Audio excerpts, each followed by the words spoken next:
Hi, it's Darnell with Way Little Recipes.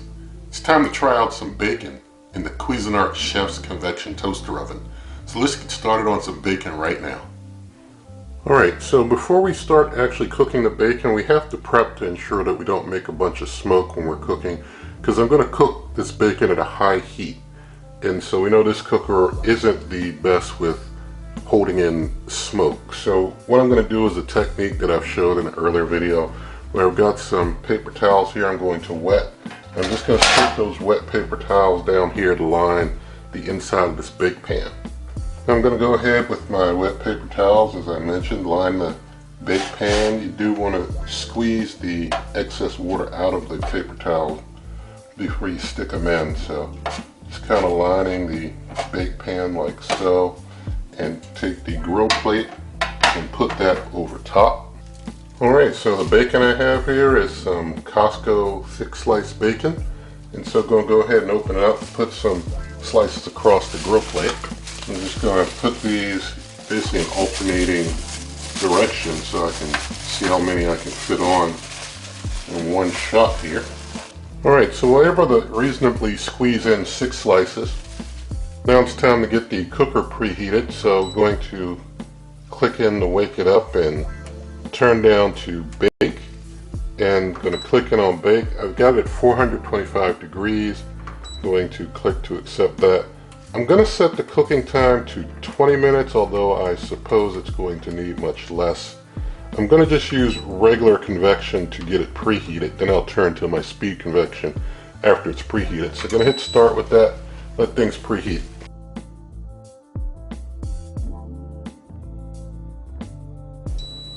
Our preheat's complete. Going to open up. I've got a rack on level 3. That's the 3rd rack up. Close up. Hit my speed convection to get that extra convection going. I'll bring you back in a moment. Okay, 7 minutes have passed. I'm starting to see some smoke coming out despite the paper towels being under in that bake pan. So what I want to do now, I'm going to try and flip this bacon over to try and mitigate a little of this smoke that's happening. So sometimes flipping bacon helps to reduce a little of the excess smoke. So flipping the bacon, it helps to kind of get some of that grease that may have built up on top of it to, you know, fall down through the bottom. So flipping it all over. And I could spin the rack, but I'm not going to do that this time. I'm just going to get everything flipped, stick it right back in there, and let it continue. So, bring you back in a bit. Alright, so we're basically in the last seconds of the cook, and there is some more smoke starting to come out. Not a lot, just a little bit.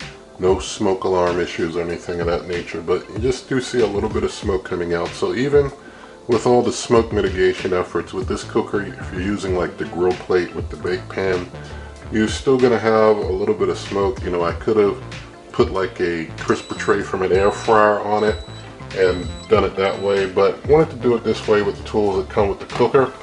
And so we see, and this was a full 20 minutes. We let it go to full 20 minutes.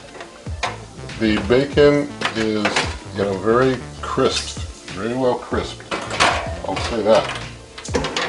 So, you know, I could have stopped there if I chose. I wanted to let it go the whole way because it was looking like some pieces needed some more time than some other pieces.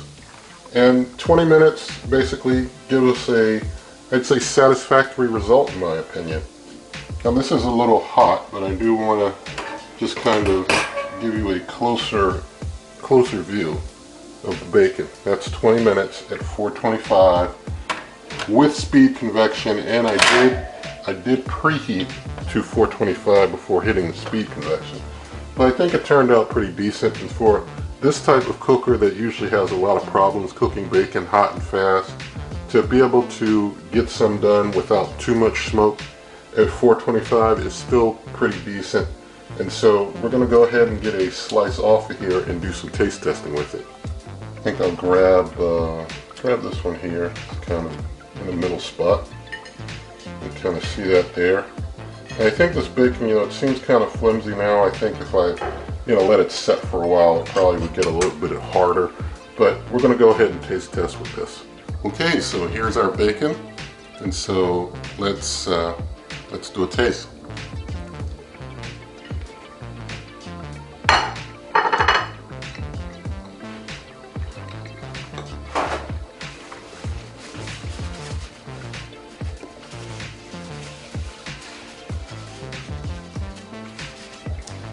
Okay, so the bacon is fully cooked.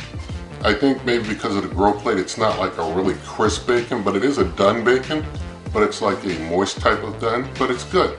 So, it's up to you if you want to try and do like, maybe putting like a crisper tray with a bake pan further down with some paper towels and see how that would turn out. But using the tools that come with the cooker, you can do yourself some air fried bacon, and it turns out decent. So I definitely like how it did turn out for this cooker, and being able to cook at 425 instead of a lower temperature to get it done really fast is really cool. And as I mentioned, even though some smoke came out, no smoke alarm type issues or anything like that, not too much excess smoke, just some that came out in just a little bit, and that was okay. So with that, all good, all done, and you'll be able to find a link to the heating instructions for this bacon in the video description. Also in the video description you'll find other ways you can help this channel, and also you can also find the merch in the video description. And if you did like this video, you can also get others at my blog superwaveovenrecipes.com. You can also come to this YouTube channel by going to waveovenrecipes.com, and I'm on Twitter and Instagram at waveovenrecipes. If you like the video, give it a thumbs up, share the video with a friend, leave your comments, subscribe to the channel, hit the notification bell, and good eating.